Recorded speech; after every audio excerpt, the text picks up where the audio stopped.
We kick things off in some color panels in the middle of a dense forest. There are wild beasts lurking around, and then we meet our hero, Shino Miya Hokage, who will be referred to as Shino moving forward. Bro is a proper Giga Chad, as we can see that he already has a harem of babes who are ready to serve him. Of course, we can't jump forward in time so quickly, so it's time for a flashback in order to understand how Shino got here. We see him in class and learn that he is a third year in college, which means his female classmates are all old enough to be safe from Drake. He is currently preparing for his exams, and then he looks forward to participate in some survival games during his break. He has done loads of preparations for these games in the form of practice tours and research, because he wants to make sure he has understood the assignment. However, he still needs to get more experience if he is to achieve his dreams. We can see that our hero gets mocked in class as the other boys tease him about some shadow clone he does. He does not mind these antics because even though he is not too popular in class, he is disciplined enough to let it pass. Anyway, he goes to sleep in class and hopes for the summer break to begin soon. It looks like the angels have heard his wish, because the next thing you know, Shino wakes up in some island with nothing but his school bag. He has no idea where he is right now, and it feels like a dream, but he does think that this is real life. He checks his phone, but there is no phone line or Wi-Fi, so he can't even contact anyone. Shino does have a flare, but that is only to be used in extreme cases where he would require someone to rescue him. Bro uses his big brain energy and checks his handkerchief. It's still wet from him using it not too long ago for wiping his hands, so it's not like he was passed out for a long time. Basically, our hero may have fallen asleep in school, but he has been summoned to another world. He does not know how this has happened, but he is actually very excited because this is his chance to enjoy a survival life, regardless of whether it's a dream or reality. He has to control his emotions, though, because he needs to live through whatever is in this forest. Since the sun is still up, Shino decides to scout the area to get familiar with his surroundings. There are monkeys and chipmunks in the area, along with footprints that suggest wild boars. This is good news because Shino can hunt down the animals for food. He then comes across a river and assumes that the water is safe to drink. However, he can't take the risk, so he needs to use a filter. There are many techniques to do this, but Shino has to be quick, so he uses his water bottle, which can filter even muddy water. He has 3 such bottles with him because he is always prepared, and the water is tasty, so Bro does not have to worry about going thirsty.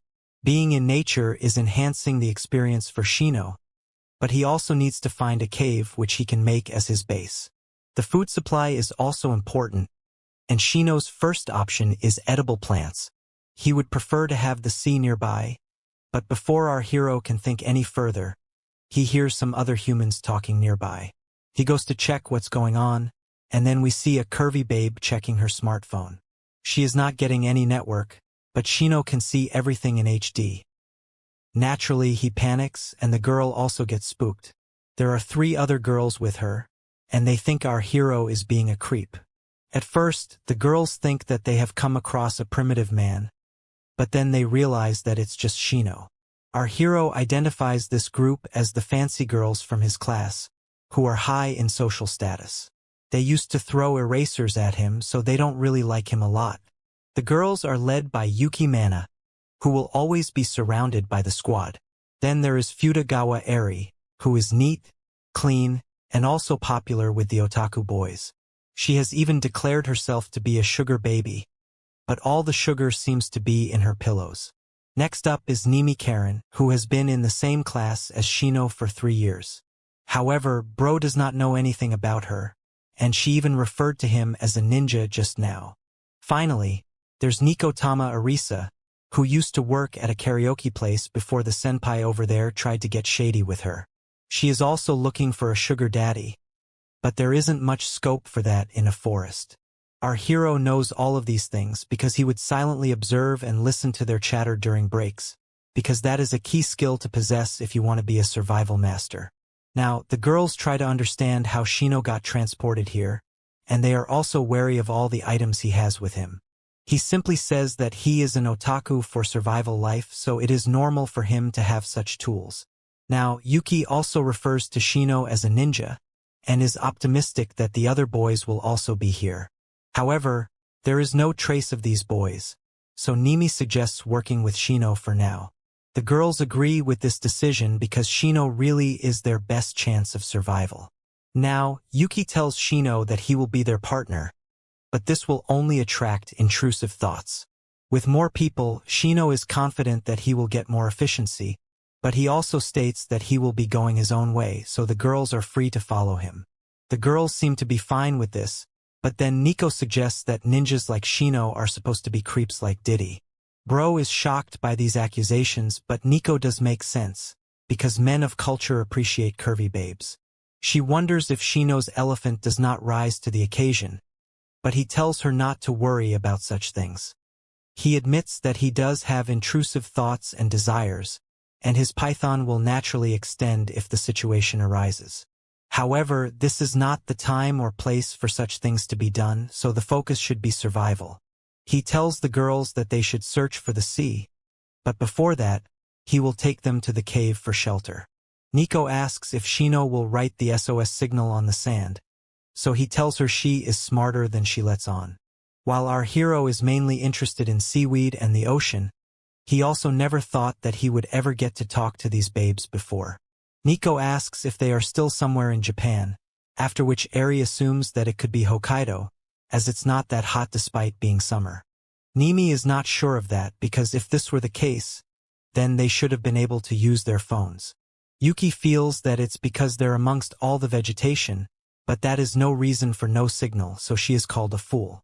Yuki is getting teased, so she asks the girls to stop, but then Shino stops because he senses something. The girls look with intent as some creature seems to come out of the cave. It's actually a tiger, and it looks quite scary. The animal chills outside the cave, but the girls don't know why there is a tiger on this island. After all, such creatures are not found in Japan, and this prompts Shino to conclude that they are not in Japan at all. The phone signals should have been the main hint, but our hero has also seen boars and chipmunks here, so it's definitely not their native town. Yuki is confused now, but then Nimi suggests that they could be on Blackiston's line, as it does support chipmunks and boars. Even if that is the case, Shino says that the ecosystem of this place is quite weird. Yuki is losing her patience and she wants to know where they all are, so Shino comes up with a theory that is out of pocket. He believes that they are in a whole other world, and this renders all the babes speechless. Yuki scolds Shino, asking him if he is out of his mind, because such concepts are unheard of. Of course, she is not a regular viewer of comic guzzlers, so what does she know?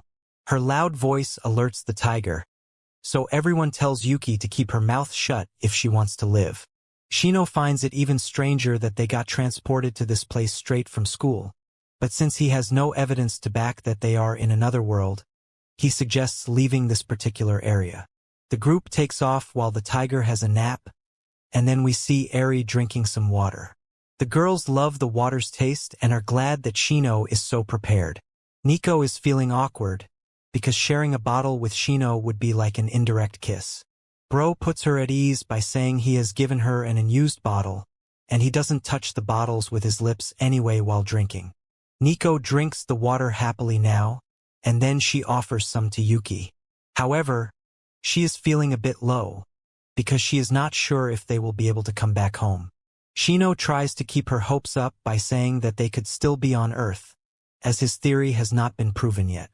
The girls ask Shino if he can know where they are for sure, but he says they will need to get out of the forest and find a settlement to gain more clarity. Yuki tells our hero to find a way home, but even he does not know this place properly, so he can't just take a random decision like that. That's not the end of the road though, as Shino is a genius with a plan. He knows that they can still use their phone cameras, so he just needs to get on top of a tree and take some shots to understand the area. Nico laughs at this hilarious idea, because she can't climb trees like a monkey. Shino says that he can, which surprises her completely. The others are also amazed by this, and are certain now that he is a ninja. Anyway, Shino says that he will need to take some high-spec shots once he's on top of the tree, so Nimi offers her selfie stick to him. He does not know how to use it, so she gives him a quick tutorial like a curvy sensei. Now, our hero climbs the tree really fast, which makes all the girls look at him in awe. Everyone cheers him on, but they also call him a monkey, which isn't a nice thing to say. Bro is just relieved that the girls are smiling now, so he puts up the phone to take some shots. Shino is glad that modern tech is helping him out here, but there seems to be something else in the trees, as the girls rightly point out. Suddenly, a shady character appears and takes away Shino's selfie stick. It's actually a monkey, so this makes for a funny scene. Shino's face is full of embarrassment, because all the aura he was farming till now is gone. The girls mock him for losing to a monkey, but this is not the time to be doing such things. Suddenly, the monkey goes to Yuki, but that's only because it has intrusive thoughts of its own. As odd as it may be, the selfie stick comes back to Nimi, and then Yuki tells Shino that she has a special skill which allows her to be friends with animals. With pillows like those, any animal will want to be friends with Yuki, but then the monkey turns into Diddy, so Shino has to save her. However, in the process of trying to save Yuki, Bro ends up doing something unspeakable. Bro can't understand why his hands are feeling such soft texture, and it's almost as if he is being sucked into heaven. However, he soon realizes that he is now doing to Yuki what the monkey was doing mere seconds ago. Naturally, he gets slapped for it, and he does not mind the punishment. Yuki still seems to favor the monkey, so Shino just decides to take a look at the images. From what he can see, there are no settlements or any signs of deforestation anywhere, so it looks like the group is stuck here. There is some good news though, as Shino has spotted the sea in the images. The girls gather around him and ask all kinds of questions regarding the sea. But then Nico notices something that looks like a nearby island. It's not very clear, so they may need to use a photo editing app to get the job done. Nimi gets to work, and after a bit of editing, the image does look like that of an island. Shino is impressed by Nimi's skills, and even Yuki is now a bit more confident in being able to go back home. Our hero is also hopeful of finding people on that island as long as they are not in another world. Nico is overjoyed because they now have a higher chance of being rescued, and then Shino uses the compass in his phone, which does not need any network. The team now makes its way to the sea, and they leave some crosses on the trees as landmarks. After all, when the phone shuts down, this will be all they can use. Yuki mentions that our hero brought all kinds of things with him, but not a compass, which makes him admit that he did get carried away with the compass on his phone. The girls laugh at him once more, but they should actually be grateful to him for being such a Chad. The journey continues, and suddenly, Ariy goes up to Shino to ask him what's on his mind. He says that he wants to reclaim the cave, but that is not going to be easy when there is a tiger outside. Our hero does not have any knife skills, and he never expected to fight a tiger, so he is really at a disadvantage. He still states that he needs to find a way to repel predators, otherwise they will never be safe on the island. Ariy panics a bit, but Shino seems to have a plan which may or may not work. Ariy is still impressed, so she asks Shino to tell her his plan when he's ready. It's almost as if she is flirting with him, but that has to wait for a bit because now the team has come to the sea. It's a beautiful sight, and Shino is also glad that they made it here. While the girls play in the water, our hero notices shellfish, which means there has to be seaweed around as well. This may be fun for now, but Shino tells the girls they need to head back now because the sun is about to set. They are confused because they don't know where they're going to go. However, Shino says that they're going back to the cave, as he is going to fight the tiger. 2. As expected, the girls can't believe what our hero wants to do, and they worry if they too need to fight the beast. Shino says that the only way they are going to defeat a tiger is if they work together. Of course, brute force is not going to work against such an opponent, so Shino has devised another way to deal with it. He will explain his plan as they move, and then the shady monkey comes back to Yuki. She has already named it Rita, but its actions suggest that it is an ape of culture. There are other monkeys too, and oddly enough, Yuki seems to understand their language. She says that the monkeys are saying the tiger is still in front of the cave and there is no other wildlife around. Shino says that this is an amazing ability because it could be that Yuki is a tamer. All sorts of intrusive thoughts enter his head, so it's best for him to chill. Now, our hero tells the girls to move as slowly and quietly as they can, and then they find the tiger, which is still asleep. This does work in their favor, but the plan has to be executed properly, otherwise they will all get eaten like a full meal. Shino says they have no choice, because they won't be able to sleep in peace if they don't repel the tiger. Now, our hero gets his babes ready for the plan, and they seem to be eager to go. However, just as they make their move on the tiger, it wakes up and becomes alert. This is bad news for the squad, but Shino is ready for a fight. He tells his babes not to falter, otherwise the tiger will jump at them. But the beast has a fearful presence which is solidified by its roar. The girls are clearly scared, but Shino is ready to make his move. He lights up his flares and stuns the tiger with blinding lights. He then tells the girls to scream at their loudest voices, which they do without any hesitation. The tiger is still not giving in, so the squad turns up the volume and eventually they do well enough to scare it away. The tiger escapes, and the girls can't believe that the mission actually succeeded. Everyone celebrates, as they have now obtained the cave as their shelter point. The girls swarm around our hero, giving him Riz powers, but he tells them that this was a team effort. Now that they have scared the tiger, it will not bother them again, thus showing how humans can always prevail by using their big brain energy. Now, Shino decides to check out the cave, but then Nico's stomach starts growling. She is really hungry, and by the time Shino comes back, he can see that she is creating a fuss. He knows they need to eat, but they can't go fishing right now, as the sun is setting. He suggests mushrooms, which may not be a very filling option, but it's definitely better than nothing. Nimi says that there could be poisonous mushrooms too, but Shino knows which types are edible, so he will pick them out.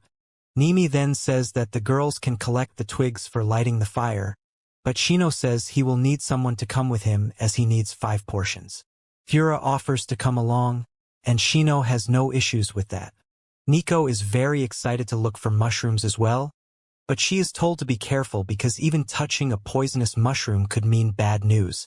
Now we see Shino and Ariy searching for the edible mushrooms, and our hero finds one.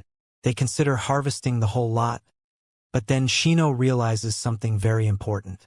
He is alone with a girl, which is not amongst his survival skills. The two of them consider the different ways to light up the twigs, but since they don't have much time right now, Shino offers to use his lighter tonight. After some time, they manage to gather enough mushrooms and decide to head back to the cave before the smoke from the flare goes out. Suddenly, Ariy slips and falls into Shino, which leads to a very goofy position. Shino is embarrassed, so he gets up immediately, although Ariy accidentally knocks him in the eggs. He needs to rest for a bit, so he looks away from Ariy and tells her they should just relax for some time. However, Ariy seems to have other plans on her mind. She asks our hero why he is looking away from her, so he says that his python awakened earlier when he was lost in her pillows. Ariy then acts very alluring and tells Shino that he does not need to hide these things from her, as men of culture are united by intrusive thoughts. She then teases Shino by saying he may have tried to act cool earlier, but he must be holding in a lot of tension. Bro tells Ariy not to tempt him any further, but he accidentally feels heaven once again. Bro is losing the plot, so he tells himself to calm down because he is a man of survival. Ariy tells him not to let loose, but he says he didn't really do that on purpose. The curvy babe now strikes a pose and tells our hero that it would be better if he let loose, as he will need the post-nut clarity. She is able to make Bro give in to the dark side, because such sweet softness cannot be resisted. Ariy is really going for it, and Shino stops fighting because there's only so much you can do in such a situation. Ariy is actually a very practical girl because she knows the babes won't be able to survive without Shino, so if his elephant goes wild, then she will have to accept it. Our hero tells her that she does not need to do this, but she would rather not take any chances. She does not want Shino to lose control, so for now, she will use her tongue twister 9000 on him. She tells him not to hold back and to consider this as an act of gratitude. You can imagine what follows, as Ariy gets a lot of elephant water to swallow. Now that they are done, Ariy says they should head back before it gets too dark. Shino needs to know something, so he asks her if she does these things with her sugar daddies as well. Ariy says that this is actually her first time doing anything with an elephant, as the whole sugar daddy vibe is just a show. She says that this was a special gift from her. But Shino says it felt as though she is a master of the tongue twister. He thanks her for the service because he could even take another one. However, Ariy says one is enough for now, leading our hero to tell her he wasn't actually asking for it. Now, Ariy tells Shino that this should be kept as a secret between them, to which he agrees. Bro is so happy that he is now ready to even give his life to protect the girls. But this could imply that he is getting dominated by Ariy. Anyway, the both of them reach the cave and they notice that there are a lot more people now. It turns out that the boys of the class are also here, which is a bit of a party pooper scene. Shino is not pleased. But then Nico and Yuki notice that he is back with Ariy. The leader of the bully boys is here, and he is surprised to see that Shino has managed to lead the girls to this point. He tells Shino that he thought the rescue party was here, and then he even mocks our hero for carrying flares. He then tells Shino that he doesn't mind including him into the group, but he shouldn't really be in a position to offer something that our hero has done. 3. The bully boy tells Shino that he would prefer more people if he wants to actually survive here, and it would be sad if our hero were left all alone. The girls are glad that there are other people they know on the island too, and Shino agrees with them. The problem, though, is that he doesn't know what these other boys have planned on the island. He asks the bully boy about his intentions, but he is not too thrilled to hear that. His name is revealed to be Byakuya, and he is about to answer back, but then his older brother tells him to chill. There is no point in fighting right now, so the elder brother apologizes for Baya's actions. His name is Sumeragi Raito, and he has a word with Shino about survival on this island. We learn that Raito and Baya are the top students in academics as well as sports in school. On top of that, they come from a very wealthy family, so it's like having a cheat code. Raito is smart and charismatic, which makes him a popular choice for the girls. Baya is rude and wild, but even then, his popularity is at par with his brothers. Raito explains that their base is at the hill, and if they make a fire there, then they will be able to signal for help. Our hero is not sure if this is enough to bring a rescue chopper. But then Raito says that he has a special phone which does not need any network to send a signal to his parents. This would be a great help, but that only applies if this group is still on Earth and not somewhere else.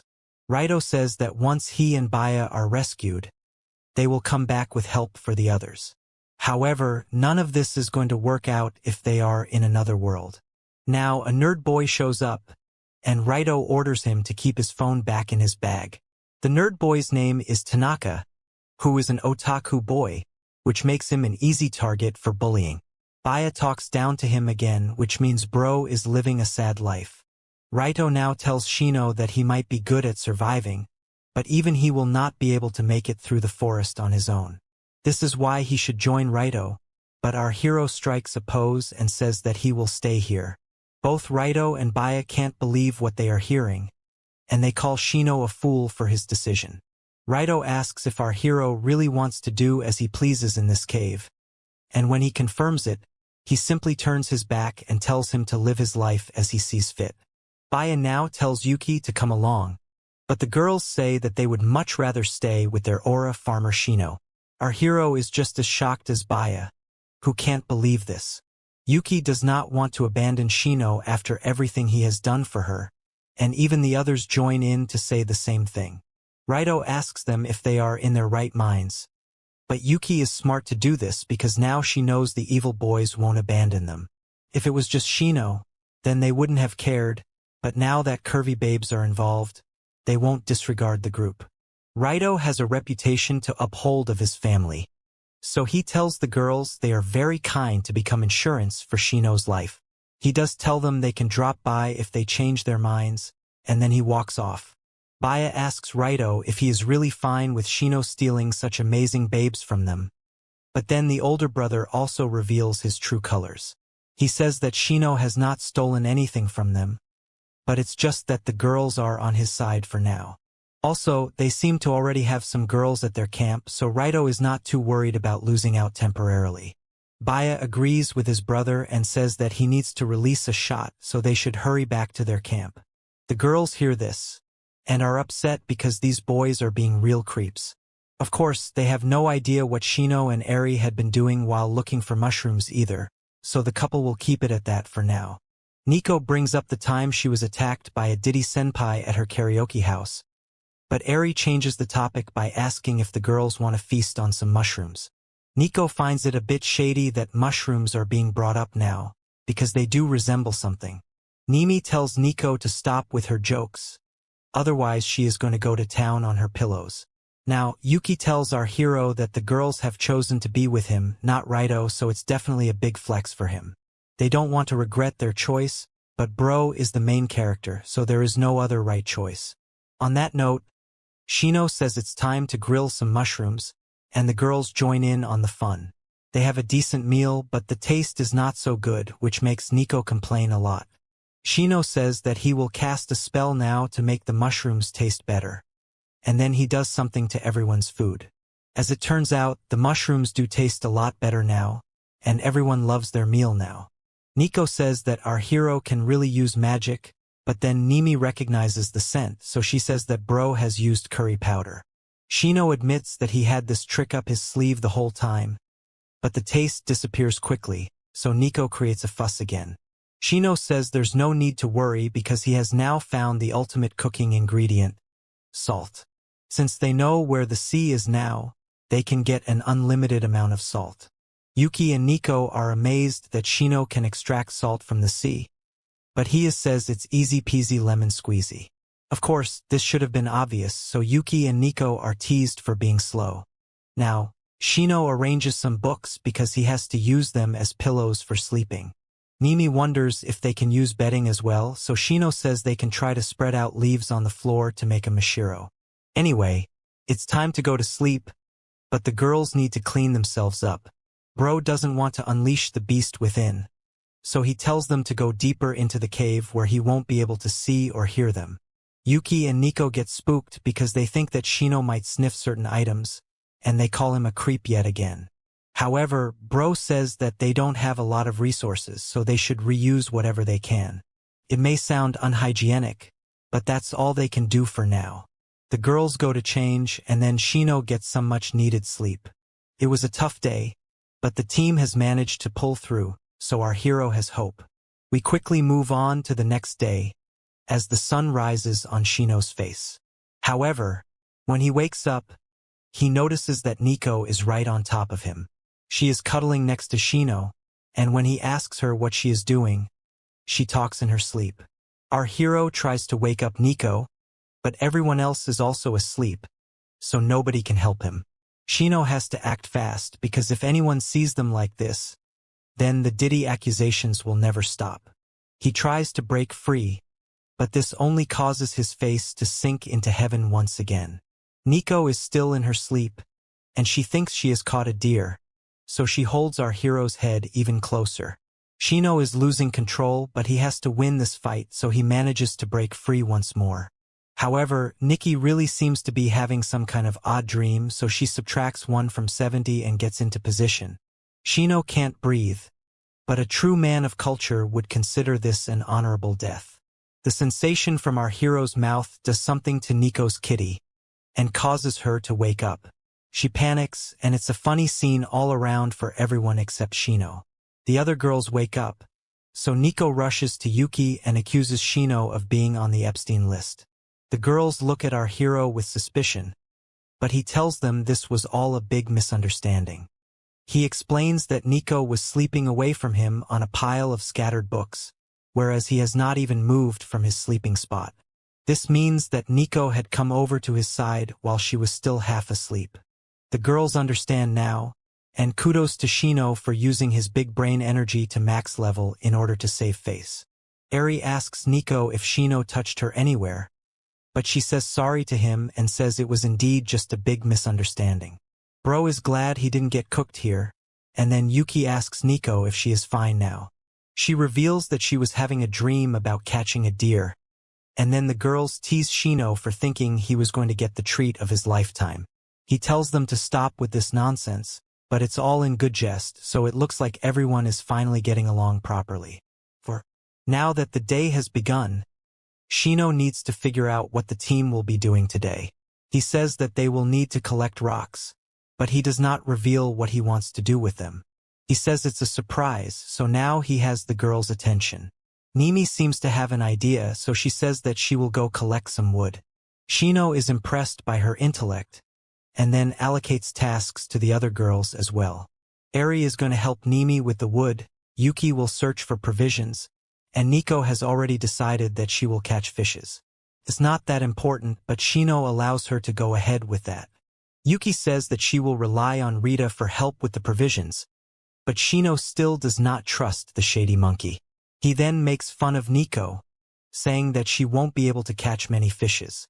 Ariy asks Shino what he plans to do, but he says he actually has tons to plan. The first is that he will make earthenware, for which he will need clay and charcoal. The girls are amazed by how Shino's mind works because he is really going to become the MVP. He tells his harem babes that today they will learn what it is like to be in the Paleolith and Jaman period. He also tells the squad that they should only search up until the river, and if they come across any wild animals, then they should just run back to the cave.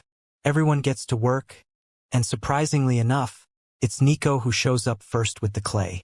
Shino asks her if she's fine with dirtying her bag, to which she says she can just wash it in the river. Now, she wants to go fishing, and she notices a fishing rod with Shino, which he has just been able to make.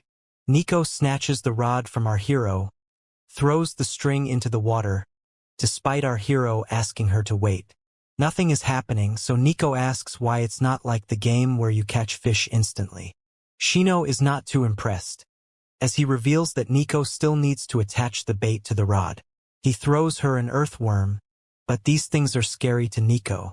Shino asks her if she is going to give up, but she says that she will do it. Our hero continues making his earthenware, and Nico tells him that he's really enjoying it. He asks her to focus on fishing, but nothing is biting for now. Suddenly, the string moves, which means that she may have caught something.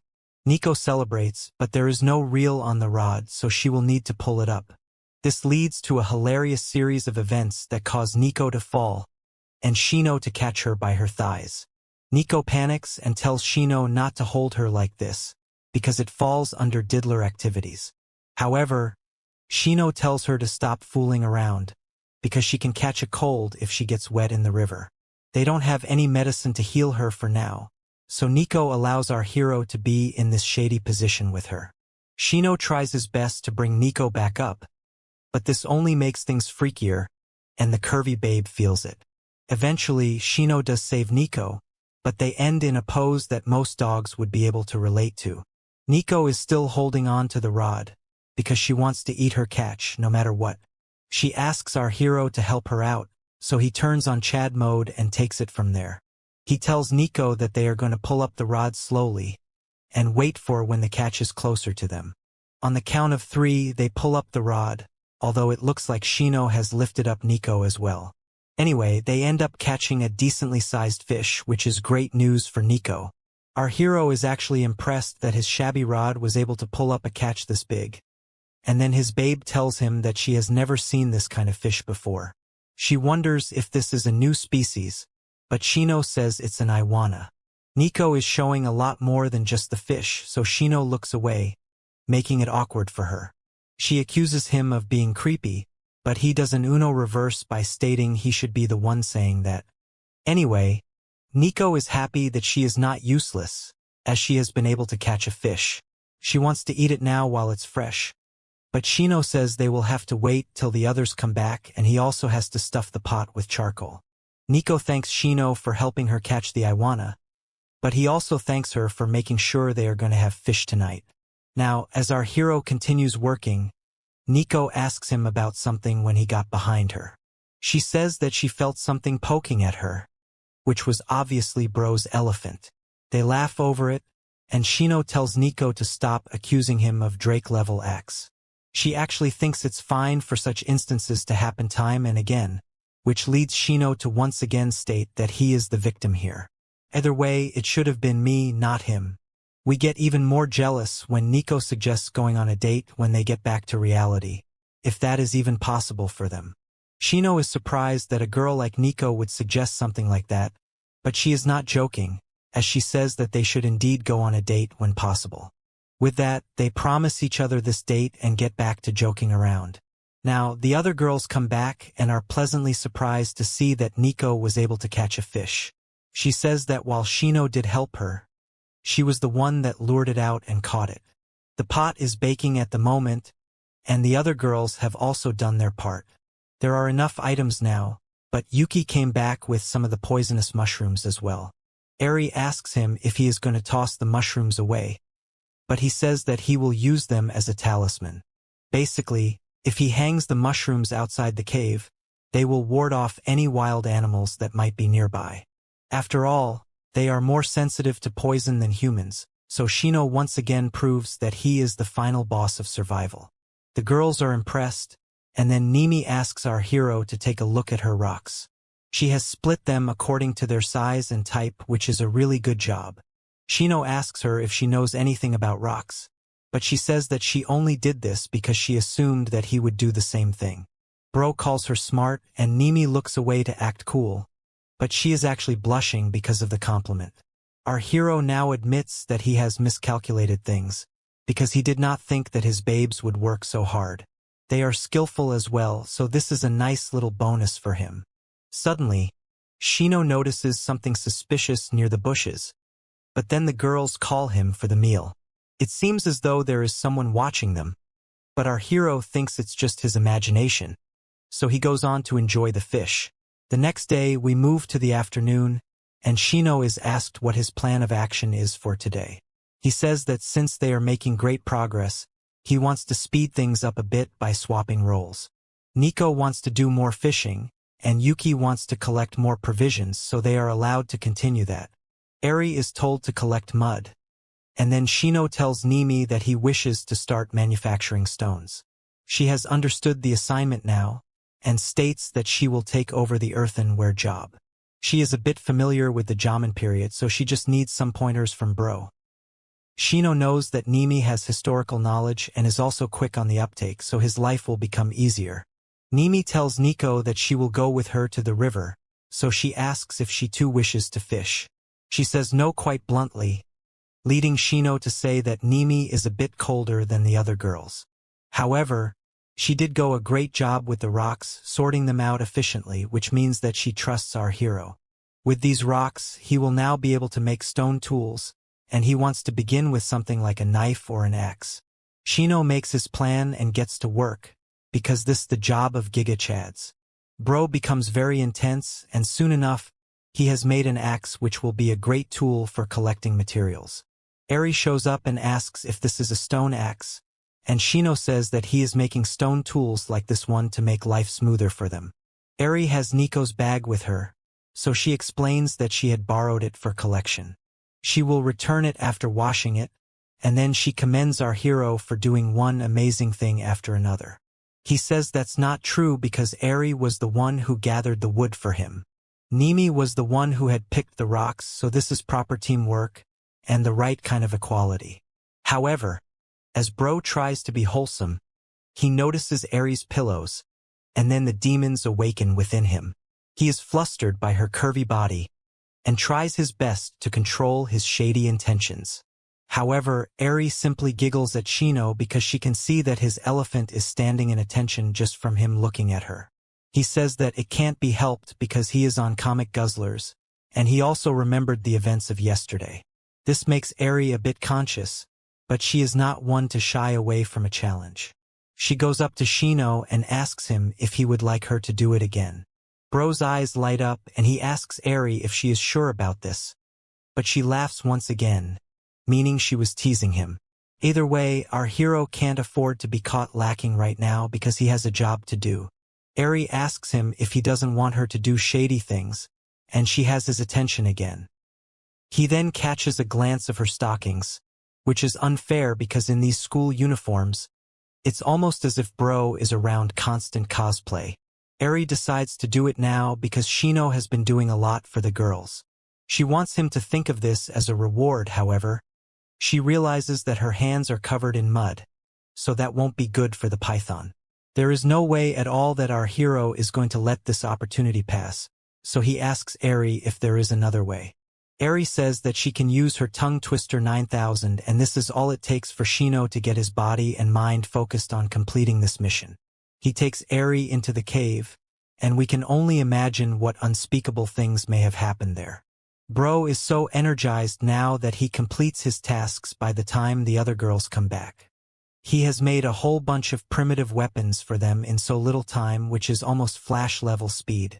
Ariy also points out that Shino did a lot of work pretty quickly, and then Yuki says that it calls for a reward. Of course, reward means something very different to Shino and Ariy, but then Nico reveals that she has caught a total of 5 fishes today. This means there will be one for each of them, and even the pot is done baking, so they will have some nice food now. Nico makes fun of Nimi for being scared of earthworms, but Shino reminds her that even she was terrified of them the first time. He doesn't care though because the group has a meal to enjoy. Our hero then reveals that he has also made some salt by boiling the seawater in a bento box. It's not much, but it will do for now. Now, Shino and the girls cook the fishes with salt, and as expected, they turn out to be much more delicious than the curry powder trick. Ariy notices that the meat is a little bitter, but Shino says that's because of the minerals. He could filter it further to make it like table salt, but the girls say it's fine. Nimi says that this is an ideal environment, and Shino agrees with her.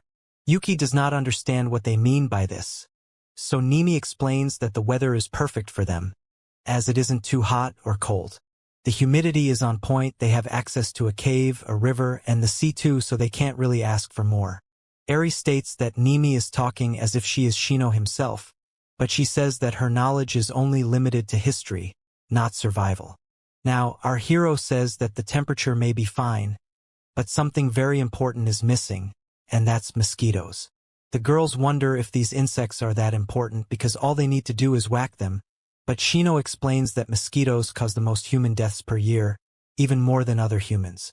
The statistics are quite scary, and then Shino states that he has not come across any scorpions, snakes, or other venomous creatures. So, in terms of survival, life is a lot easier without these creatures. The girls are relieved to hear this, and they ask what they should do tomorrow. Nimi would love to take a bath, and Ariy agrees with her. Yuki asks if Shino can make a bathtub, and even Nico adds to the request. He is glad to see that the babes are adapting to the situation, so he tells them that if they set their minds on it, then they can make a bathtub within a week. However, he wants to focus on the other parts of their survival as well. The girls are curious, so he says that he wants to be prepared for bad weather with preserved food and better hygiene. This would mean creating things like soap, and the mere mention of it is enough for the girls to go crazy. Shino says they already have the ingredients for it, but they won't be able to make the soap and the bathtub at the same time. The girls have a discussion and decide that the soap is more important than the bathtub. So now, they state that they will focus on preserved food and soap, making Shino happy. Everyone is excited, but then a shady character appears after hearing their plans. Nico panics upon seeing her, so she strikes her fishing rod, but ends up attacking Shino instead. Our hero falls to the ground in front of this strange girl, and he gets quite the view. He quickly moves his head before more accusations come towards him, and then this girl asks the crew to let her in as well. She feels it will be more fun that way, but she does seem like the villain type. 6. We switch to colored panels for a bit, as this girl asks once again to be let into the group. The other babes recognize her as Asa Karamiko, but this is odd because she is not from their class. Shino is suspicious now because he believed the Sumeragi brothers got transported here with them due to them being in the same classroom at the time. Asa states that she is with someone, and we see this other girl, who is Isekai's little sister, Hina. She cutely bites her tongue, and we learn that Hina is a first-year student. Having a younger sister with her does make Asa a bit more trustworthy, and the girls call her little sister cute. Our hero now has a lot to think about, because even a student younger than them has been transported to this island. It makes him wonder exactly how many humans are over here. Asa now asks if the group will accept the two of them, but the girls look to their leader for his approval. Shino says that he does not mind more people as long as they are willing to help with the work. The sisters look at each other and say that they will definitely be useful to the group. They show their handicraft tools and state that they are part of the handicraft club in school. So they have neat skills. They have a lot of weaving tools, and they say that they were researching them in the club room when they suddenly got teleported here. Basically, they will be able to make simple clothes, which is once again good news for everyone. Asa explains that basic outfits only needed holes on each side, so it won't be tough for her to do it. Shino adds that these clothes were famous during the Yayoi period, but the girls are just relieved they can get new clothes. They want futons as well, but Asa says those will take some time. The group is relieved that they could speak with Asa normally because this is the first time they are talking to her. She says that she is usually a shy girl, but Hina is even shyer than her, so she needs to do her best to help her sister. Now, Nimi asks her to wait a minute, because she is surprised that these two have not met anyone ever since they woke up. After all, Raito and Baya should have been on their way, because they had set up a signal since yesterday. Asa explains that due to some issues, she and Hina had been watching Shino and his babes today. Our hero realizes that it must have been Asa he had sensed yesterday, so he asks her about that as well. Now, she reveals that when she and Hina woke up, they were inside a cave. They stayed there for a while and then they saw the signal, so they walked towards that. On the way, they bumped into some other people who were heading towards Raito's camp, and they stayed over there for one night. Hina seems to be getting spooked by this chat, so Shino asks Aya what happened. He thinks that the sisters had to run away, so Asa decides to give him a flashback story. We now see the events of that night where Asa and Hina are in the Sumeragi camp. Raito is taking care of the fire and is commanding his men, after which Baya goes to the girls to offer them some food. Asa goes to take the food, and she thanks Baya for his efforts, but then he sits next to her and says that everything will be all right. He says that a rescue team will come soon, but he starts acting creepy, so Asa avoids him. He then holds her face and says that they should get to know each other, and then she looks back to see how the girls are being treated by the boys in this camp. This is super shady activity, but Baya says that is how survival works in this world. He places his hand on Asa and tells her that he is guaranteeing her survival, so she should do something in return for him. Hina gets scared of Baya, and then he even says that he may not be interested in the younger sister, but he will still go for her once he is done with Asa. Baya is really pushing the line here, so Asa loses her patience and knocks his hand away. She tells him not to touch her and never to lay his pathetic hands on her sister. Baya says she should not be this way because he is the one keeping them protected. Asa decides to take Hina with her and says that she is leaving this group because she does not want such disgusting protection. Baya loses his patience, so he grabs Asa's hand and tries to have his way with her. Luckily, Raito steps in and tells the two of them to stop fighting because they must follow the rules. Baya tells his older brother it's because Asa wants to leave, so Raito tells her she has food and water over here. Help will come soon, so she should not be complaining, but she says that she isn't sure if everyone is following Raito out of their own free will. Raito notices the shady things happening behind him, and he's sure there are others who don't want to be here. He will not force Asa and Hina to stay here, so he says they can leave if they want. On that note, the sisters leave, but Baya tells his brother that he is being a bit too extra with the leniency. Raito says that rules need to be followed, so they should not bother about those who won't obey their rules. Baya agrees with him, but in his mind, he doesn't understand the need for rules in a place where there is no need for money or politics. Now, we are back to the present where the girls are disgusted by Baya and his methods. Asa is just glad that she and Hina could leave while they could, and Nimi says sorry for doubting them. Asa says she doubted this group at first as well, but after seeing how happy they are with each other, she knows she has come to the right place. She then thanks Shino for letting her and Hina in here, and he is surprised that she has already remembered his name. He still has something on his mind, and reveals that he needs to stop Baya while he still can. Asa says that Baya only listens to Raito, who is quite strong, so in that case, Shino wants to split them apart from the inside. The girls feel that a sibling quarrel would create issues for the whole camp, but Shino is thinking way ahead. Baya is seemingly stronger than Raito, so if he were to take over from his older brother, then things could get messy. The girls interrupt Bro's process, because they have to welcome Asa and Hina to the group. They are offered some food, but they only have mushrooms for now. The sisters are happy to have found the right people, but Shino knows that he will need to use his big brain energy even more now. He is aware that Baya would like to get his shady hands on his babes, and things will only get worse if he learns that our hero has increased his harem. Some serious preparations need to be made, and now we move to the next day at the sea. Shino is preparing for a dive, and Yuki also happens to show up. She woke up early and saw our hero leaving, so she decided to follow him here. Shino says he wanted to finish up before everyone wakes up, so Yuki asks him what he's doing for them now. He says he's actually doing this for himself as he likes diving. This is the first time Bro is alone with the babe leader, and she teases him by saying he should consider himself lucky for being alone with a babe like her. Shino laughs and says that Yuki really is beautiful, which makes her blush.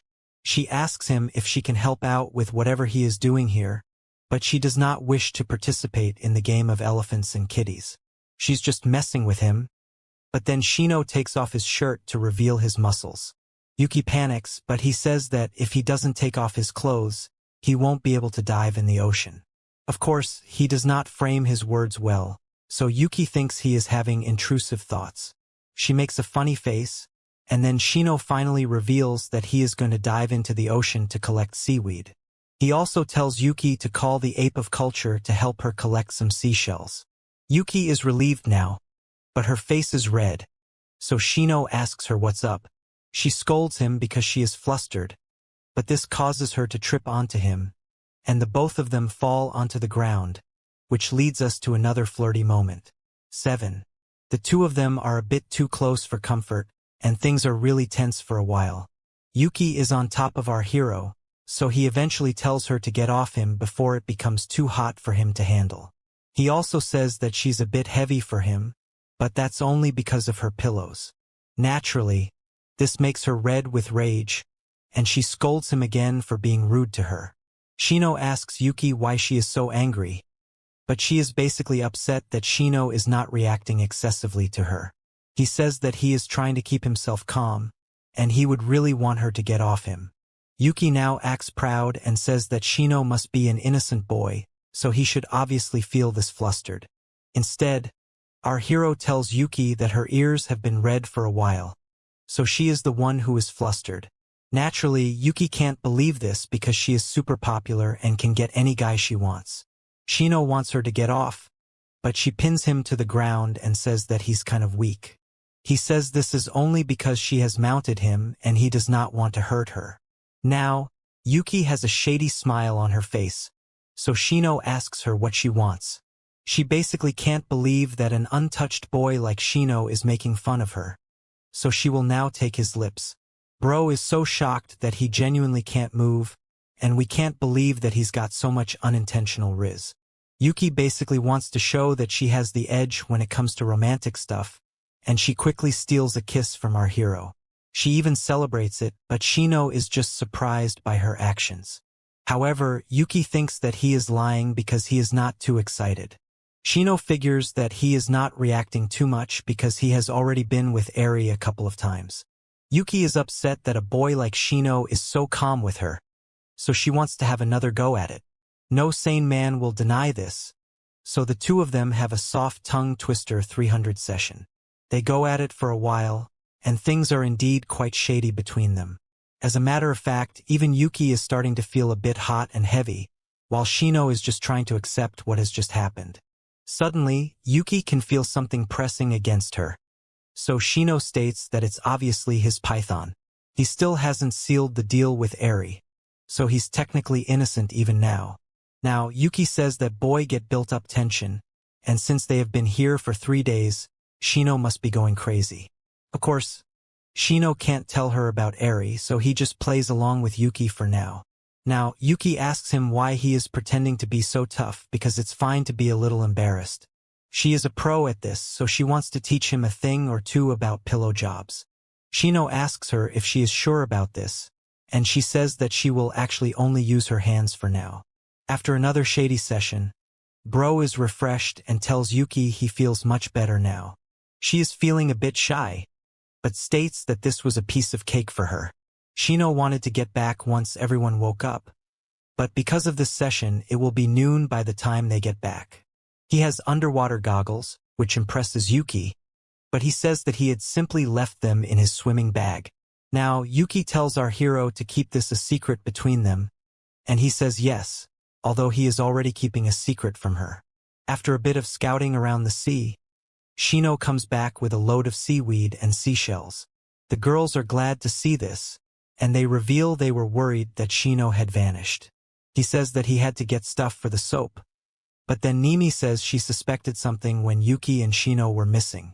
Both of them blush because they know what they were up to, but Shino says that Yuki was with Rita, who is nicely cushioned between her pillows.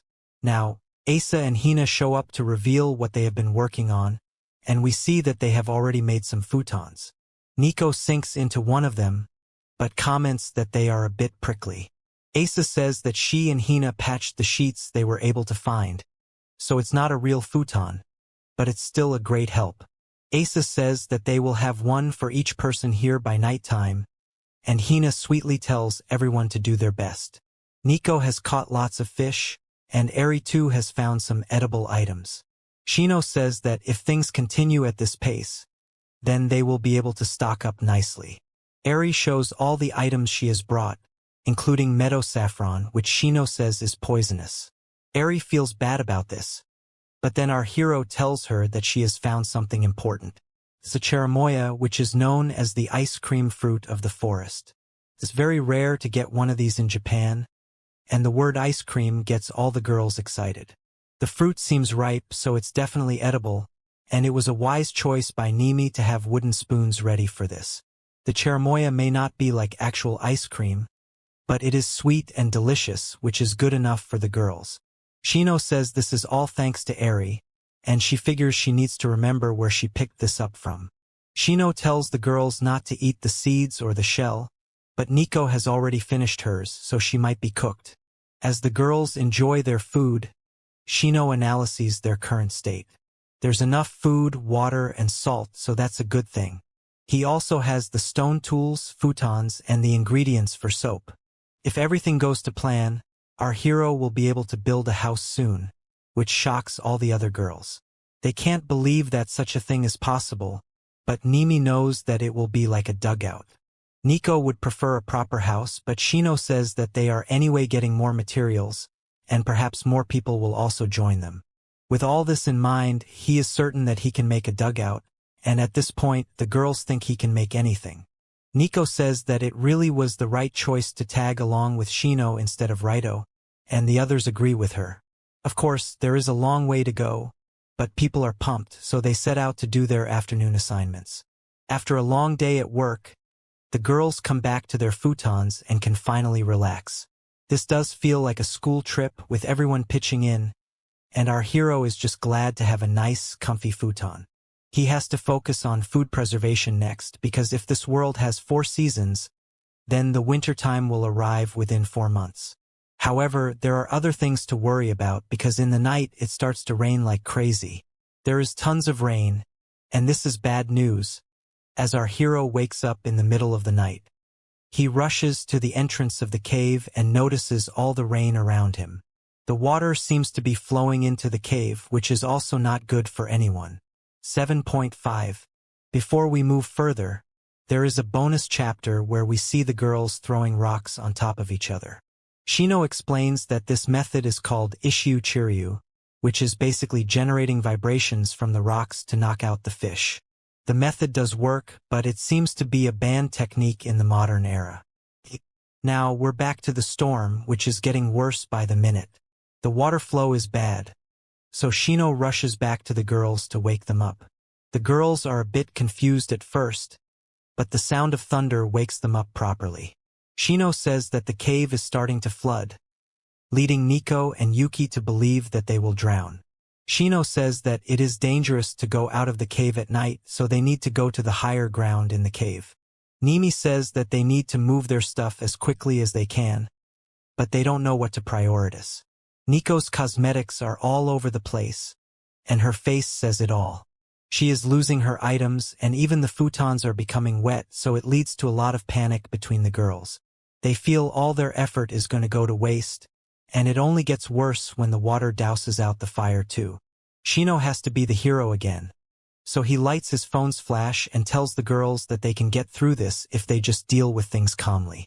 The flood isn't happening that quickly, so they have plenty of time to retreat. They will first move the items with high priority, such as things that can be damaged by water and provisions. The items that can be used again even after getting wet will be looked at later. With that, the girls get to work and start with the food, because the futons can always be stuffed with more items later. Shino is glad that everyone has calmed down, and now he knows his harem will pull it off.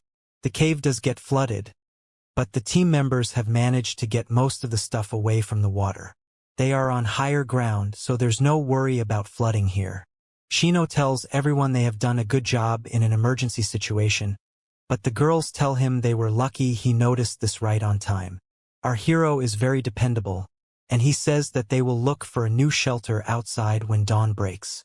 This space is a bit cramped, but the team should get as much rest as they can. All the girls seem to be asleep, but Shino is still awake as he realizes he has made a big mistake. He states that he should have made a canal in preparation for this kind of issue, but focused on the supplies instead. It was actually bad timing, but luckily, nothing bad happened. Shino knows he can't make that mistake again as he is the leader of the group, and all his babes' lives depend on him. Bro can't fall asleep with all the stress on his mind, but then someone holds on to his arm. Shino can't tell who it is because of the darkness, so he assumes that Nico could be sleepwalking again. However, he can hear Nico snoring from a distance, so this is someone else. Shino likes the warmth, so he holds this girl too. She seems to be moving now, and opens her mouth, after which she lands a few pecks on Shino's neck. Bro is absolutely shocked, especially when this mystery girl starts nibbling on his ears. He tells her to please chill because the others are sleeping right in front of them. Shino wonders if this girl is trying to make him feel better, or if she wants his attention. Whatever the reason might be, Shino is a man of culture, so he is not going to refuse. He actually welcomes this treatment, but the only problem is that he can't afford to have anyone else find out about it. The sound isn't enough to exceed the rain noise outside, so Shino goes for it and unleashes the tongue twister 300. He feels that this girl could be doing this because he can't see her, but it's not like he can hold back either. He goes for her pillows, but then he hears someone, so his heart almost stops beating. Luckily, it's just Nico talking in her sleep, so there's no need to worry. However, Shino notices that the girl is gone now. Even so, all the worries he had are flowing away, and he wonders if she is still there. He wants to know if there is something wrong, which is making her hesitate, but anyway, he is not feeling as stressed as he was a while back. Now, the day begins, and with sunlight, it appears as though the one comforting Shino was Nimi. She appears to be in a trance, so things are getting quite interesting. 9. Seeing Nimi like this makes Shino actually consider that she was the one who got with him. She did leave his side before anything serious happened, but Shino chose to stay awake and wait till the morning light came in. The rain has stopped now, which is good news for the girls, and Nimi says that she had worried it would keep going. Nimi does seem like her usual self, so it could be that Shino was just having a dream. Asa asks Shino if they should leave the cave as is, but he says there is too much water, so they will have to drain it all. In order to do this, they will need to let dry soil soak up the water, and then scoop it all out.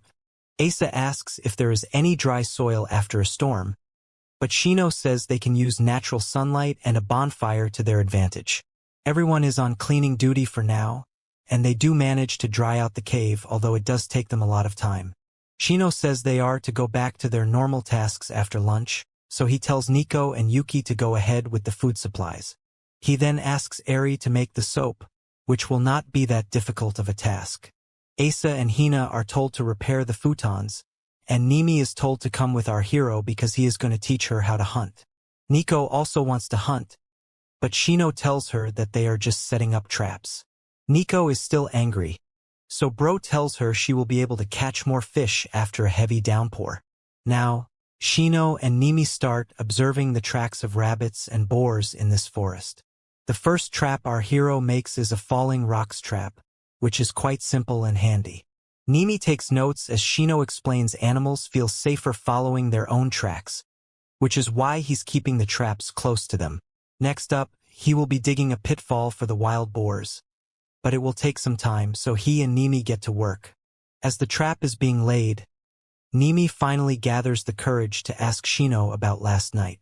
Our hero realizes that it was indeed real and not a dream, and Nimi says sorry for surprising him like that.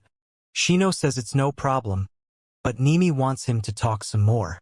He does not know what exactly to say in such a situation, but then Nimi reveals that she was really scared for everyone. If it had continued raining, then they all could have lost their lives, but since everyone was so positive, she decided to play along with them. Shino now figures that he may have been able to trick the others, but the smart Nimi knew that everyone was in grave danger. It's odd because she is usually super chill, but even she must have emotions like the other girls. Shino apologizes for not preparing for storms in advance, but Nimi says they are all fine only because of him. She also says that she is glad he is here with her, which makes things a bit flirty. Shino knows that he gets to talk to Nimi often because she trusts in him. However, he does not know what led to the events of last night. Could have been his own intrusive thoughts, but then Nimi decides to confess. She reveals that the darkness got her thinking how she has only studied her whole life, and she wants to experience other things too. Basically, she does not want to live a short and sweet life without experiencing the joys of shady activities. She at first thought it would be impossible to do such things inside the cave, but since it was dark, she figured that no one else would notice them. However, lighting struck at the wrong time, so she retreated from her actions. Shino is just glad that Nimi is curious about such things, and is not in love with him. Such is the power of his Riz.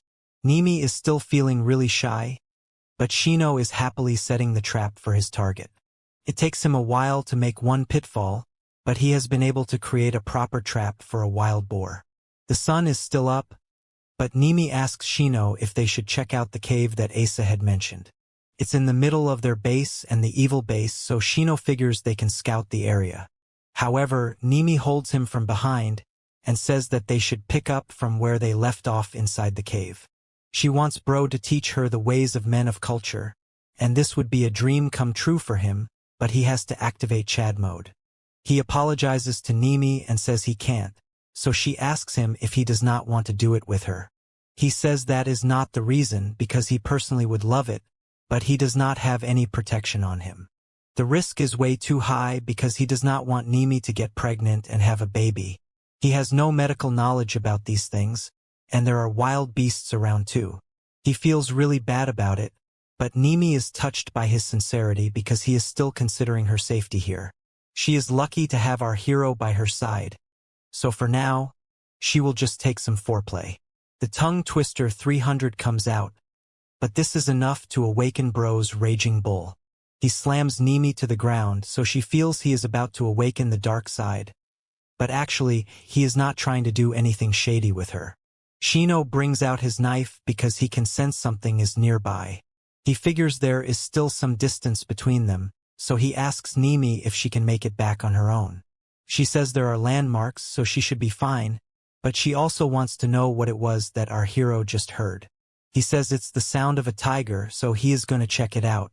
He tells Nimi he'll be careful, so she should just focus on getting back to the cave. She listens to her leader, and then Shino decides to follow the sounds. He runs up to the edge of a cliff, and then he notices the tiger right below him. The beast looks quite angry, so our hero wonders what could have caused this. Suddenly, someone shows up and calls the tiger Stripey-chan as if he is its Oni-chan. This person is revealed to be Baya, who has a whole gang of men and weapons with him. He tells the tiger that this is going to be his turf from now on, and this is definitely bad news for Shino.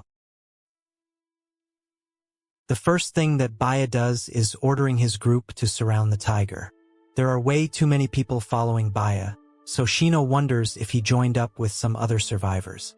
The fight begins, and clearly the tiger is way too strong even for multiple boys. Some of them fall back because it's going to be an impossible win. However, some of Baya's followers threaten the nerds to go back and fight if they want to keep being fed. Baya even catches one of the innocent kids and throws him at the tiger to cause a distraction. He basically wants to use them as meat shields, and the other nerds are also forced to move forward. The tiger launches an attack on one of them, and is able to strike down an innocent chap with its paws. The boy is bleeding and begs for help, but Baya only sees this as a chance to attack the tiger while it's not alert. He tells the boys to stab the beast and even promises a curvy babe to whoever brings it down. Now, the tiger gets stabbed from all angles, so it's put on the defensive. It lets out a roar, but Baya says that the humans are the ones who stand on top of the world. With that, he pierces the tiger's face and ends its life. The boys have won, although real life would definitely have gone a different way. Sadly, one of the nerds has lost his life, and his friends cry over his death. Shino did expect this to a certain degree, but it's a lot worse than what he had imagined. Baya didn't hunt the tiger for food or safety, but rather to display his dominance. Our hero has countermeasures to the evil Baya, but he can't afford to be caught lacking, otherwise he will lose his harem. He goes back to the girls, and they welcome him with joy. It looks like the soap is ready, because Ariy tested it out on Nimi, who came back covered in mud. The girls want to know what happened, but our hero says he will explain it later. He asks where the others are, but they haven't come back yet. Shino sends Ariy and Nimi to go look for them, and he laments how they have gotten used to this kind of life. However, now that they have become habituated, he should make the most of it and teach them real survival. Asa shows up from behind and asks what the matter is. So our hero explains that he noticed something troubling. She doesn't seem too fazed by it, and she says it's because she is with Shino. She knows that if something were to happen, then he will just activate Chad mode and save them all. She gets a bit too close to him, but it turns out that she wants to measure him for a new outfit. She takes a feel of his chest and says that he is a lot stronger than he looks. Bro becomes shy, so he says that he has trained his body that way, but Asa pulls him even closer and says he must not move. It really should have been me, not him. Anyway, upon closer inspection, Asa does notice that there are some messed up spots in Shino's uniform. His buttons have come off too, so she scolds him for not taking better care of his shirt, especially in a world like this. Shino says he will be more careful from now on, and this makes her happy. Asa hugs our hero and says that she's glad he's honest with her. She will fix up his buttons, but it looks like he may need his elephant to get fixed too. Shino asks Asa if she really needs his measurements to make the ancient clothing kantui, to which she reacts oddly. Asa blushes and says that Bro has figured her out. Shino realizes that Asa was teasing him, but she just wanted to talk to him about something. She is not a very chatty kind of girl, so Shino figures that Asa is either someone who loves nature, or this could be her true self all along. She's not like this in school at all, because she's always alone reading a book. Shino says that Asa is pretty and the quiet type, which makes it difficult to approach her. Asa believes that taking Shino's measurements wasn't a waste, because they need to prepare in advance if they want to live a better lifestyle. Bro knows she is a strong woman inside, but suddenly, she measures his lower body too, which makes things awkward. Suddenly, Hina shows up just like Drake would want to see her, and says that she wants to wash her uniform with soap. She asks for some strings, but notices her sister in an odd position with Shino. She is a bit compromised too, so she runs back into the cave and feels extra embarrassed. Now, the other girls come back, so our hero tells them how Baya hunted the tiger. Nico feels that it's good for them if the tiger is no more, but the others say that there could be others. However, Shino says that the real problem is Baya, not the danger kitty. He noticed how the enemy's group has already established ranks, and are using the weakest like their slaves. They are hunting by using other humans as shields, so if they switch their target to our hero's group, then things are gonna get really messy. Nico is ready to throw down with the villains, and says they should make lots of weapons. Ariy says they should make traps too, and Yuki agrees because they have knowledge about their area. Nimi says they are at an advantage then, and there is no reason to fear as long as our hero is here. However, Bro says that he can't take the life of another human because he is a man of culture. It's fine if he's going against animals, but if he were to fight another human, then he's sure he won't be able to take their life. The girls ask him what he's going to do then, so he says he has a plan, but is not sure if it will work. The girls trust him, so they tell Shino to reveal his plan, as they are sure they will succeed if they work together. That's when our hero says that they should abandon this cave. Everyone moves to the beach, which Hina and Asa find very beautiful. Yuki asks Shino why they are here, because the plan was originally to counter Baya. Our hero points towards something, but Yuki can only see cliffs. He asks her to move towards it to get a better idea, and we can see that there's a hole in the cliff which makes it like a cave. Shino says that it's only possible due to the nature of the cliff. Upon entering, they notice that the cave is a lot more spacious inside, and it's also above sea level. Shino had found this area while searching for seaweed, but now the girls want to know what his plan is. Shino reveals that they will be shifting their base to this cave now, because they need to avoid any and all contact with the enemy. Yuki figures that since the entrance faces the ocean, they won't be visible to Baya's group, as his base is in the opposite direction. Asa also states that the enemy will not know where to look for them if they see their previous cave empty. Shino wants to check out the surrounding area some more, but it will take time. However, he wants to avoid a battle of the classmates, so this is the best possible decision. The girls have no problem with it because this does seem like a better place to live in. Ariy says they will need to transfer their belongings, and Nico says it might get confusing while referring to the caves. Nimi suggests naming the caves to make it easier. She calls their current base Shinomiya Cave, and the enemy base, Asakura Cave. Ariy asks about the name for this cave, and tells Shino to name it. He's a bit shy, but decides to call it Secret Base or Secret Hideout. The girls laugh at this suggestion, because it sounds like something an elementary school kid would say. Bro thinks the name is cool, so Yuki suggests calling it Hideout. It's easy to say and in line with our hero's suggestion, and everyone agrees with it. Now, the group transfers all their stuff from the Shinomiya Cave to the Hideout Cave. It takes some time, but the preparations get done, and now everyone sits for a nice meal. The meat is tasty, so Shino is glad they could catch rabbits and wild boars in their traps. Nico is shocked to learn that Nimi was the one who ended the rabbit, and it breaks Yuki's heart to eat the meat, but this is what actual survival looks like. Ariy is not sure if she can finish all the meat, but Shino says it's fine because they can just make jerky from the leftovers. Nico states that fishing has been a fail for her, so she will need a new rod and hook. Nimi asks what the cave's layout is like, but Ariy says it's quite deep, so she hasn't explored it yet. She has drawn a map though, and they learn that there is a lake nearby. This means they can do their laundry there, and the cave also seems to have some spaces they can use as rooms.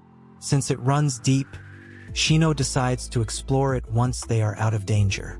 Asa asks him if he can predict everything, but he says that there was another reason this place caught his eyes. From here, it will be easier for boats to depart, which means that they can actually build one and sail to the next island. Of course, the main goal is to return to Japan, so there's a lot to be done, especially since they still know as much as Jon Snow regarding this island. Yuki is pleased that her lover boy had thought so much about it, because she had given up hope on going back to Japan. Now it's nighttime and we see everyone busy with their tasks. Shino is busy exploring the cave, because he just couldn't sit there and do nothing. He comes across the north exit that Ariy was talking about, and beyond it he sees a beautiful lake. Asa seems to already be sitting there, so Shino goes towards her. What he does not notice is that she is actually on a solo mission in front of the lake. Bro finally sees her finger blaster at work and realizes that he is in the wrong place at the wrong time. Shino tries to make a run for it, but Asa calls out his name, and it makes for a hilarious scene. Shino freezes, but when Asa calls out to him again, he desperately tries to escape. However, to his surprise, Asa asks him if he is planning to leave her alone. Our hero looks back in confusion, as Asa tells him to come to her. She reveals that she was almost about to have an explosion, but she got caught in the act. Suddenly, she grabs Shino's hand and puts it where no hand has been before. Our hero asks if this is okay, but Asa calls him a dummy for being so clueless. She then makes him sit with her and activates Shady Mode. Now, it's time for Shino bring out his Finger Blaster Pro Max and use it on Asa's kitty cat. Things get very shady and suddenly we move to a flashback. We see Shino handing something over to Asa, which was requested by their teacher. Asa notices his unkempt hair, the scars on his hands, and the messy shirt he's wearing. This makes her feel that Shino is different from her, but still the same in many ways. She feels a sense of sympathy for him, and now we move back to the present, where she says it was fate that brought them together again. Soon enough, she has a massive explosion, and a little tongue twister comes out too. Shino asks her if it was good, and if she could let it all out, but that's quite obvious if they're on comic guzzlers. Asa asks him if this is the end of their session, because she is willing to go all the way with him. Of course, Bro is a responsible member of society, so he says they are going to need protection for that. Asa then goes to her bag and reveals that she actually does have protection. The packs were given to her during health class in school, and Shino's expressions say it all. Bro does not hesitate at all as he pins Asa down and is ready to unleash beast mode. However, just when he's about to become a man, Shino notices someone fall down behind them. He curses himself for letting his guard down, and then we see that it's a couple of nerds from Baya's camp. Shino tells them to identify themselves, so they beg for their lives. They reveal that they ran away from the Sumeragi camp, but they have also spoiled the mood. They're also boys, not girls, so this messes up the harem balance. The boys are taken to the cave and learn their names. The one with glasses is Tanaka Mantaro, and his buddy is Kageyama Hakume. The girls call them spies and are ready to punish them, but not in a fun way. Asa actually wants to torture them slowly first because they did get in the way of her session with Shino. Our hero realizes that she is in a bad mood, and he can't blame her because he feels the same way. The nerds say once again that they deserted their camp, so Shino asks for details. The nerds are thankful to our hero for showing mercy, but they need to state their reasons for leaving. It turns out that the evil camp had set up a hierarchy which was divided into 5 ranks by food provision, labor, and so on. The nerds are of the lowest rank, which means they are pretty much slaves. Shino saw this coming from a mile away, and the nerds say that it couldn't be helped as they were stranded here. However, Baya took it too far by telling his followers that they must follow his every rule. He will only recognize those who devote themselves to him, and it's even worse for the girls because he orders them to do unspeakable things to him. Naturally, Shino's girls find this disgusting and become very angry upon hearing it. Shino is a bit surprised though, because Raito is not the kind of guy who would enforce such a rule. The nerds reveal that the group had a vote, with the majority siding with Baya. Today, the worst thing had happened, so we got to a flashback where the Sumeragi group met and merged with a bunch of teachers and students. The teachers were tired, and most of the students were girls. The decision of who should lead was split between the teachers and the Sumeragi brothers, but the teachers couldn't just leave it in the hands of kids. Raito told the teachers that his system was already set up and working, whereas the teachers and their group were exhausted and hungry. They countered that it was because they prioritized searching for the other students, not their own survival. That's when Baya told them that the person with the most power would be the one in charge. After all, he was able to gather food and water while also taking down a tiger, although the feasibility of that happening is still debatable. Baya then offered to have a duel, although Raito was against it. Baya said that he needed to maintain the chain of command, and this would be the fastest way to do it. The teacher group did not know what to do, because the Sumeragi brothers are peak athletes. Eventually, the P.E. teacher, Nakazaki-sensei, stepped forward and decided to take the challenge. He had a larger build as compared to the brothers, and also had experience in martial arts. Baya got excited to see him, and decided to have the duel right then and there. Raito was not on board with this, but everyone started cheering for the fight. Nakazaki charged at Baya, and it did look like he was going to win, but then Baya turned on America mode and shot him down with a gun. Everyone was shocked to see this, even Raito, because it was literally out of pocket. Baya said that he never mentioned anything about fighting barehanded, so bro is essentially the living example of a cheater. The teacher group could not believe what they were seeing, as Baya just took a human life. The nerd boys also realized at this very moment that Baya is already as messed up as Eren Yeager, but without the character arc. They figured this would be the best time to run, because they can't entrust their lives to cheaters. Raito then told the teacher group that they could either continue on their own, or join them. The teacher group was still in shock, and the nerds used this distraction to run away. Raito knew there was no going back, and he had to back his brother to avoid showing conflict. Baya was definitely on board with Raito changing up, and the nerds kept running till they interrupted Shino and Asa. Our hero is surprised that the worst possible person to have a gun in this scenario happens to have one. The nerds say he claims it as self-defense for the privileged, but they don't understand what that means. The nerds have had enough of being slaves, so they want Shino to spare their lives. Ariy asks Shino what he wants to do, so he says he'll take them in, as they do seem to be telling the truth. The nerds hug him with joy, but he says that if they don't make themselves useful, then they will get kicked out. They're fine with it, but the next day we see that neither Kanta nor Kage can build a fire. It sucks that they can't collect stones either, so Shino figures why they were the lowest rank in the previous group. Asa says it would be best to cut them off, so it's obvious she's still upset over the interruption. Yuki says that even her ape of culture is more useful than the nerds, as he even helped her with food provisions today. Yuki gives a fruit to the monkey, and Shino observes that the other monkeys value it a lot more because it has come from a curvy babe. It's almost as if Yuki has built her own monkey cult without realizing it. Anyway, Kanta and Kage can't believe that even a monkey is more useful than them, but Shino reflects on their current situation. He tells his babes that they will be taking the day off, just like how we have Sundays in our world. Yuki asks if that's fine, and Shino says they have everything they need so they can afford to rest. The nerd boys say they will continue practicing how to light a fire, but only Ariy cares enough to tell them to do their best. As the girls discuss what they should do today, Hina tugs at Shino's shirt and asks him for a favor.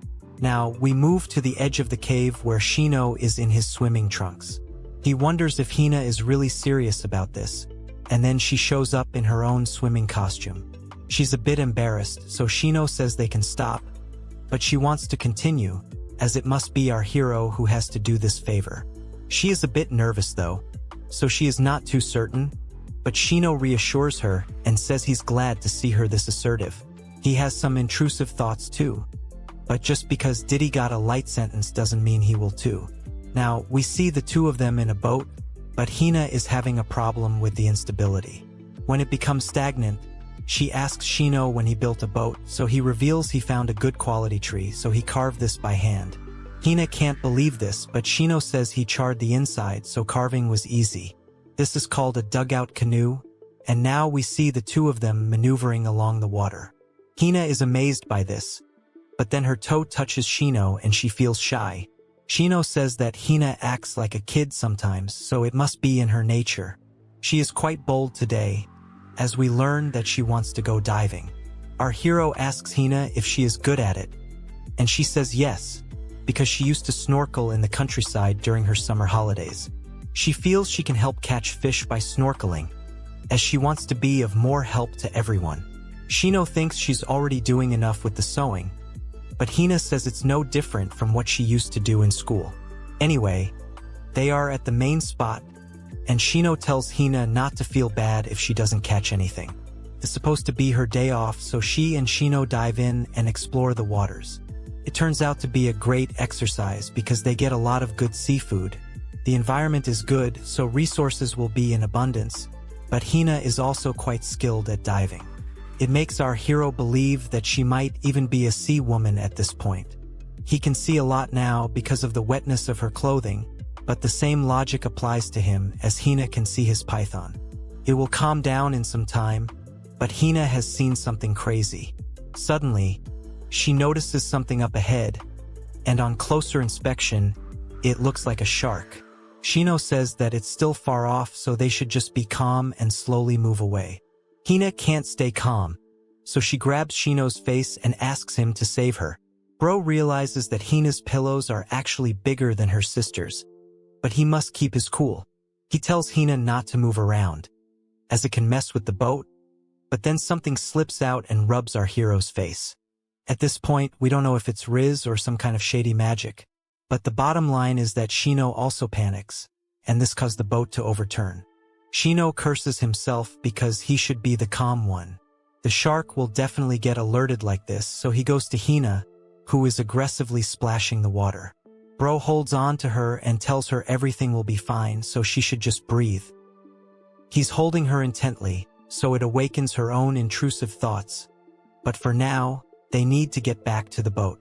Shino tells Hina to go to the boat while he takes care of the shark, which is risky, but necessary.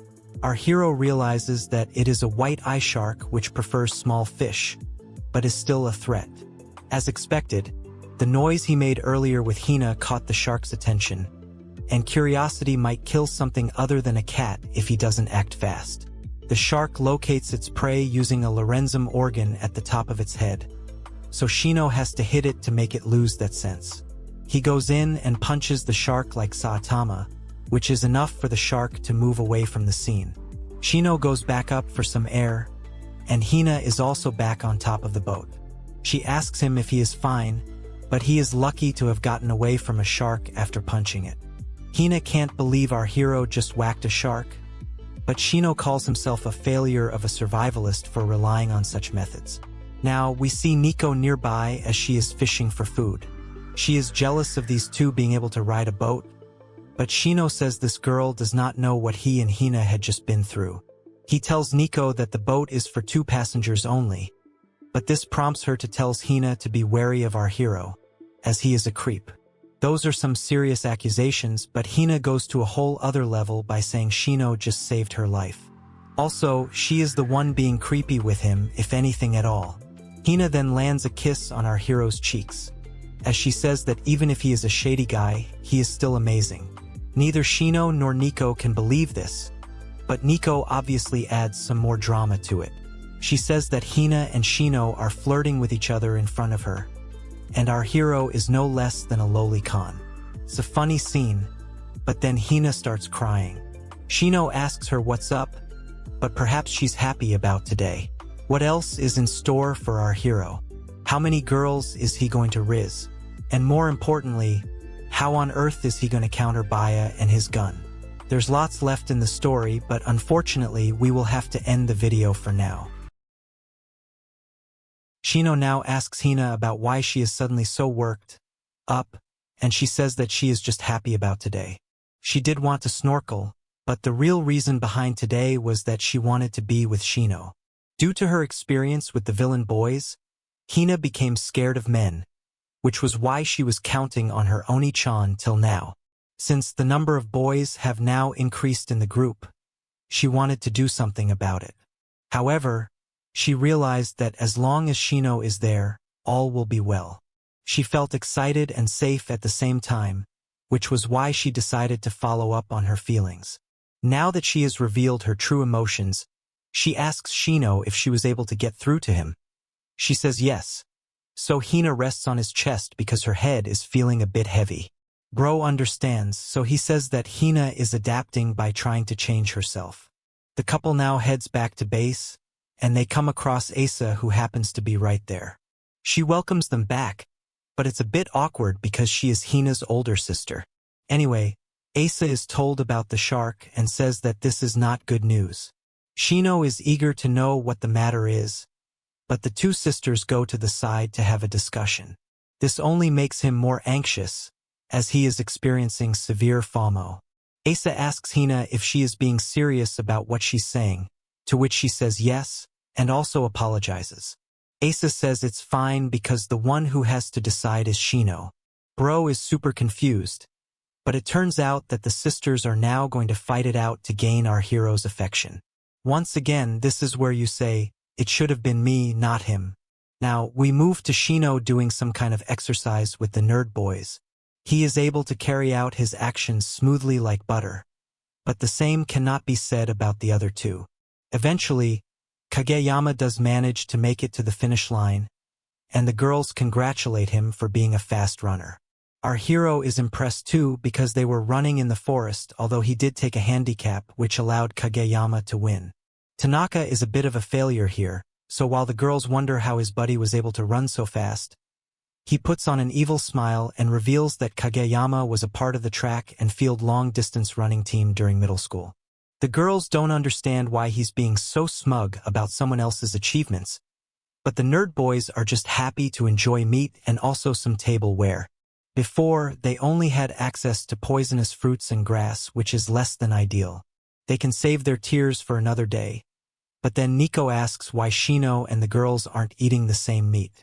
Our hero reveals that Ariy was the one who caught the animal, so they are experimenting to see if the meat is safe to eat. That may be mean, but at least Bro is better than Baya and Raito. Now, Shino says that the meat should be able to last for a week, which will be helpful to dry and conserve it. The nerds taste the meat and comment that it's too salty, and then they are told that they need to spy on the enemy camp. Kageyama is chosen for this job because he doesn't have much of a presence, although he must have felt the emotional damage. Shino adds that Kageyama can run quite fast, so even if he gets found out while he's spying on the enemy camp, then he can activate flash mode and escape. Tanaka also says that his buddy would be perfect for the job, and it makes him happy. Nico asks Tanaka if he has any hobbies or uses, so he says that he only has anime knowledge.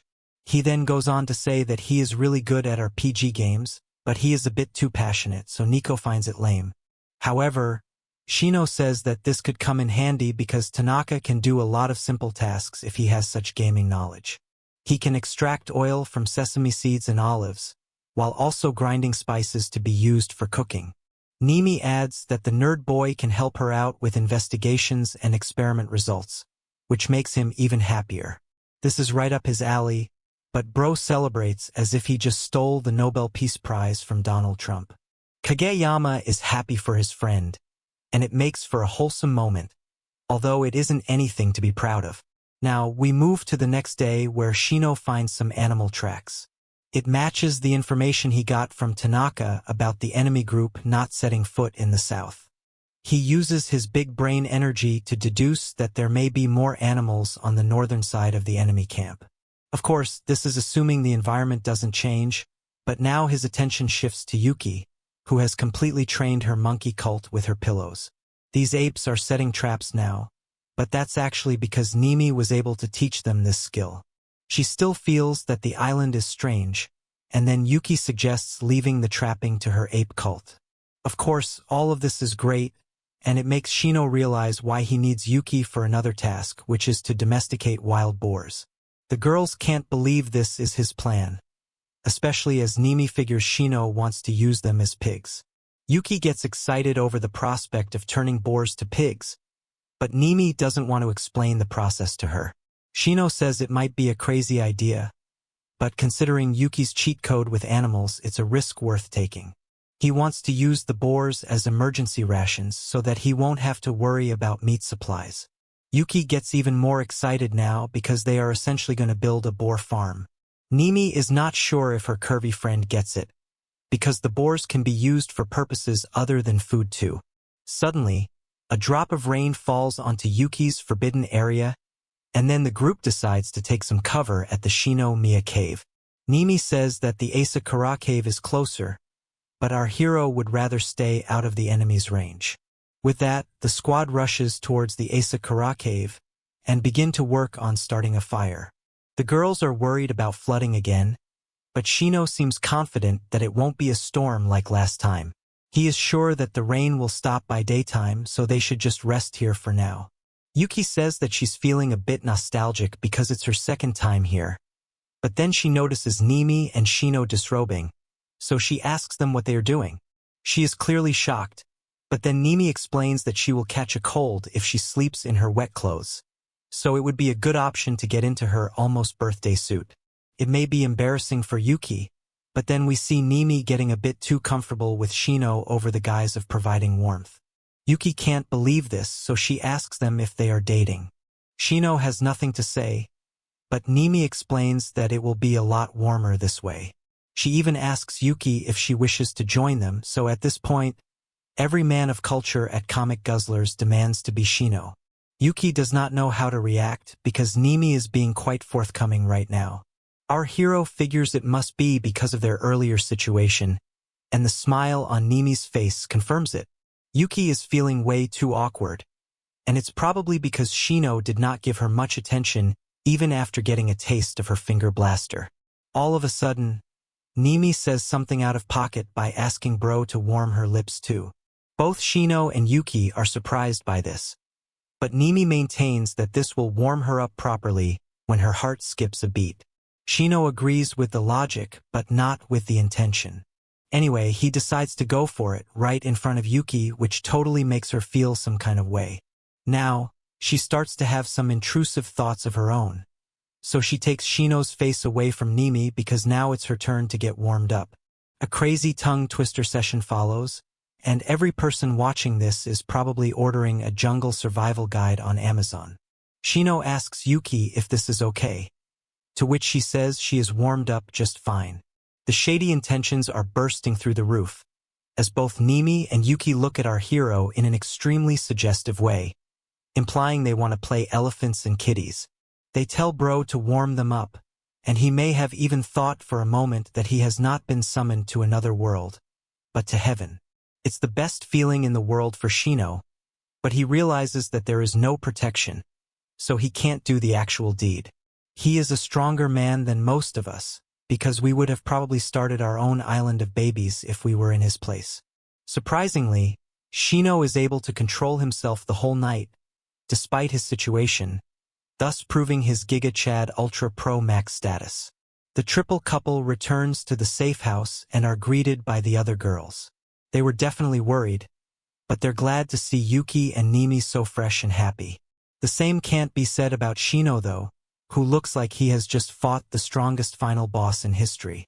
He basically didn't sleep the whole night, and then we notice that the nerd boys are surprisingly in the same position. Suddenly, Nico shows up and calls Bro a creep, because she wants to know what he was doing the whole night. Her pillows could smother his face right now, and that's when Shino realizes that the nerd boys were so busy appreciating God's fine work the whole night that they forgot to sleep. Nico asks Shino if he has forgotten about his promise to her, which is basically about the both of them going on a date when they return to Japan.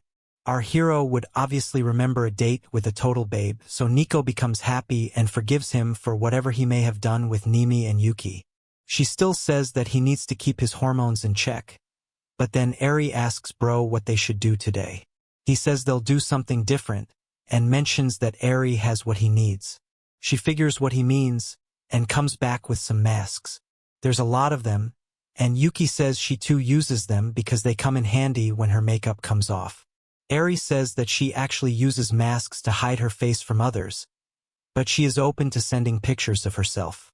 Nico worries that Ariy might be like Bonnie Blue or Lily Phelps, but Nimi simply says that she is prepared for all that may happen. Asa says that they're useful in case anyone catches a cold, and Shino agrees with her. He goes on to wear one of the masks, and he tells the girls that today, they are all going to wear one for carrying out their mission. Nico comments that our Chad boy looks like a ninja, and he says that today they are all going to scout for fugitives from the Sumeragi brothers' camp. Now, we move to Baya in Diddy mode, and the whole camp seems to be copying him. Rido comes back and scolds his brother for wasting time even after the rain stopped. He also says that Baya has taken in too many people, which means the cave can't support the population of the camp. Because of this, the 5th grade guys were out in the rain. Baya only jokes with his brother for entering without knocking, but Rido reminds him that if he does not get enough food, then people will start to die from starvation. If the number of bodies increases, it will become a huge issue for them, especially after they return to Japan. Rido tells Baya to fulfill his role if he wants to continue his shady acts. So Baya gets a bit offended. Rido tells him he doesn't need to make up for it now, because he can see that he's busy. Baya, however, finds it funny that Rido still believes they are going to make it back to Japan. Now, we move back to our hero, who tells his team to look for a deserter from the Imperial team. After all, if they may have been prepared for yesterday's rain, but the enemy's people could have been exposed. Some of them could get sick from the previous storm too. Plus, there's the fact that some may just run away like the nerd boys did. Yuki feels that if they invite these people into their group, they'll be likely to join, considering all of our heroes' girls look so fresh. Nimi figures that Shino is wearing a mask to protect himself from those who may have an infection, but he says this is just a safeguard. Our hero wants to do good things, but also without being found out, which would put his team at risk. He then tells everyone to wait at the Shinomiya or the Asakura cave if they get into any kind of trouble. They should also avoid interacting with more than one person. It's time to sort out the teams, and Shino says he will go with Nico. Asa can be with Kageyama, and Nimi can be with Hina. Tanaka is put with Ariy, and Shino feels that if they can scout even 1 or 2 people, it will be a success. Yuki asks about what she should do, so Bro tells her to focus on the monkeys collecting food, because they are going to need it if they increase their numbers. Suddenly, Ariy asks to be switched from Tanaka, which would definitely have hurt his confidence.